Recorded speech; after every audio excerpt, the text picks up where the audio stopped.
50 నుంచి 60 వేల దాకా సంపాదిస్తాడు. అయితే మాకు ఈ సంబంధం ఓకే. మా చెల్లికి ₹1 కోటి ఆస్తి ఉంది.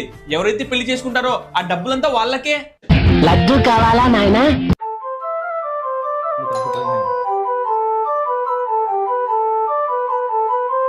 ఓహో ఫైనల్ గా ఈరోజు దొరికా నాకు. నువ్వు పిలి, మీ నాన్నని పిలి. చందా కోసం ఎవరో వచ్చినట్టున్నారు, ఒక్క నిమిషం వెళ్ళేస్తా. ఇన్ని రోజుల నుంచి లోన్ డబ్బులు ఇవ్వకుండా తిరుగుతున్నారా మీరు? డబ్బులు కడతారులే, లాక్కలేలా. నా ప్లీజ్ అన్న మెల్లిగా మాట్లాడు. లోపల నా కొడుకు పెళ్లి చూపులు జరుగుతున్నాయి. ఆ పెళ్లి కనుక ఓకే అయితే మేము కోటీశ్వర్లు అయిపోతాం, లేకపోతే మేము అడుక్కు తినాల్సి వస్తుంది. అవంతా నాకు సంబంధం లేదు. డబ్బులు కడితే ఇక్కడి నుంచి వెళ్తా, లేదంటే గట్టి గట్టి కరస్తా చూడు. ఎంత కట్టాలన్నా?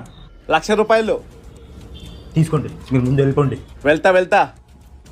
రే మచ్చా, ప్లాన్ సక్సెస్ అయింది, వచ్చేయండి. సరే వస్తున్నాం.